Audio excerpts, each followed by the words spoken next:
여러분 안녕하십니까? 뉴스데스크 제주입니다. 제주 지역 코로나19 신규 확진자가 어제 하루 783명, 오늘 오후 5시 기준으로 355명이 나왔습니다. 최근 일주일 하루 평균 확진자는 870명으로 일주일 전보다 300명 이상 떨어지며 감소세를 이어가고 있습니다. 기저질환 확진자 2명이 치료 중에 숨지면서 누적 사망자는 164명으로 늘었고 위중증 병상 가동률은 20%대를 유지하고 있습니다. 노인 요양시설의 대면 접촉 면회가 오늘부터 한시적으로 허용됐습니다. 접촉 면회 허용 기간은 다음 달 22일까지 3주 동안이며 1인실 등 독립공간에서 마스크를 착용한 상태로만 가능하고 사전 예약제로 진행됩니다. 한편 주야간 보호시설에서는 다음 달 2일부터 외부 강사 프로그램 실시도 허용됩니다. 민주당 도의원 경선에서 현역 의원 2명이 탈락했습니다. 더불어민주당 제주도당 선거관리위원회는 후보 경선 결과 제주시 이도이동 을선거구에서 현역인 강성민 의원이 탈락하고 한동수 예비후보가, 안덕면 선거구에서는 조훈배 의원 대신 하성룡 예비후보가 최종 후보로 선정됐다고 밝혔습니다. 삼도 1, 2동과 연동 갑에서는 현역인 정민구, 양영식 의원이 후보로 선정됐습니다. 제주 관광의 상징으로 불렸던 제주 칼호텔이 운영 48년 만에 문을 닫았습니다. 제주 칼호텔은 원청 회사인 칼호텔 네트워크가 최근 제주시에 제출한 관광 숙박업 폐업 신고가 수리되면서 오늘자로 폐업했습니다. 호텔 직원 70여 명은 서귀포 칼호텔로 근무지를 옮겼고 100여 명은 희망퇴직을 신청했습니다.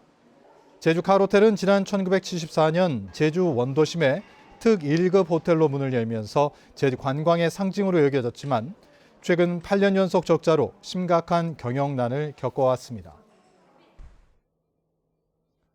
부처님 오신 날을 기념하는 제주시 봉축 대법요식이 오늘 제주시 탑동광장에서 봉행됐습니다. 오늘 법요식에는 사회적 거리두기 해제로 제주 지역 불교계와 기관단체 인사 등 1,500여 명이 참석한 가운데 헌화와 축원문을 낭독하며 부처님의 지혜와 자비가 가득하길 기원했습니다.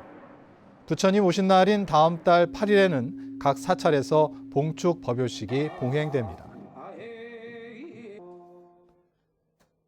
제주지방검찰청은 치매에 걸린 80대 노모를 숨지게 한 40대 아들 A씨를 존속 살해 혐의로 재판에 넘겼습니다. A씨는 지난달 19일 새벽 제주시 애월읍의 한 해안도로에서 노모를 차에 태운 채로 절벽으로 추락해 노모를 숨지게 한 혐의를 받고 있습니다. 검찰은 A씨가 범행 현장을 사전에 답사하는 등 계획적으로 범행을 준비했고 어머니가 극단적 선택에 동의하지 않은 정황을 확인했다고 밝혔습니다.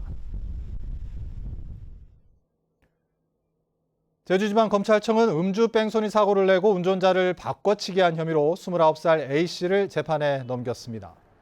A씨는 지난해 12월 제주 시내 한 도로에서 음주 상태에서 교통사고를 내고 달아난 뒤 음주 사실을 숨기기 위해 친형에게 허위 자백을 부탁한 것으로 검찰 수사 결과 드러났습니다.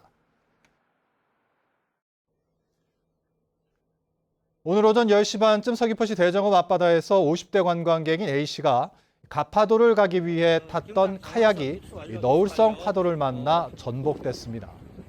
A씨는 신고를 받고 출동한 해경에 의해 20여 분 만에 구조됐으며 건강에는 이상이 없는 것으로 전해졌습니다. 제주 연안 지역 6개 지구에서 축구장 면적 규모의 매립이 추진됩니다.